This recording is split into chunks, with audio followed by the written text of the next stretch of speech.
Hier à Montmartre, quelques manifestants entonnent la quenelle. Un chant ambigu, à la fois signe de ralliement anti-système, mais aussi hymne antisémite codé, popularisé par le polémiste Dieudonné, qui soutient clairement le mouvement. Plus tard, un journaliste rapporte cette scène. Dans le métro, il dit avoir entendu 3 gilets jaunes éméchés chanter la quenelle, faire le salut qui va avec et déraper face à une vieille dame. Cette femme âgée leur a dit « Ce geste est un geste antisémite. Je suis juive, j'ai été déportée à Auschwitz, je vous demande d'arrêter. » Ils ont rigolé, puis l'un d'eux lui a répondu que les chambres à gaz n'existaient pas.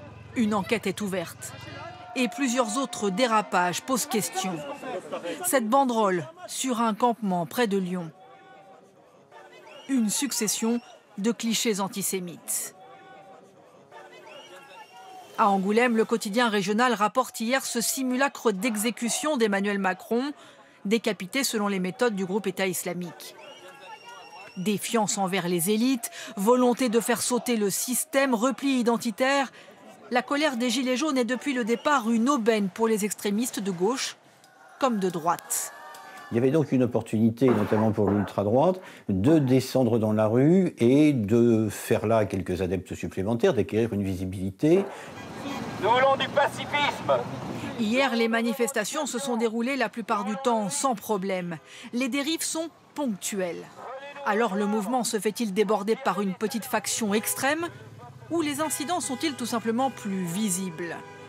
Que plus la mobilisation faiblit, moins il y a de monde dans la rue, plus le noyau d'activistes d'ultra-droite, qui reste, lui, stable, et c'est vrai aussi d'ailleurs pour ceux d'ultra-gauche, est dans un rapport de force favorable avec le reste de la manifestation, qui est composé, encore une fois, de gens qui n'ont pas l'habitude de manifester. Plusieurs actions judiciaires ont été lancées pour sanctionner les dérapages les plus graves.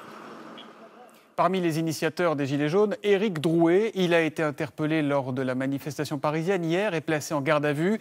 Vous le voyez ici tout à l'heure à la sortie du palais de justice de Paris. Il a été placé sous contrôle judiciaire. Éric Drouet sera jugé début juin, notamment pour port d'armes prohibées de catégorie D, en l'occurrence une sorte de matraque semble-t-il, ce que lui conteste formellement. Et puis à propos de l'agression spectaculaire de motards de la police par des manifestants hier sur les Champs-Élysées, le parquet de Paris a décidé d'ouvrir une enquête pour violence volontaire.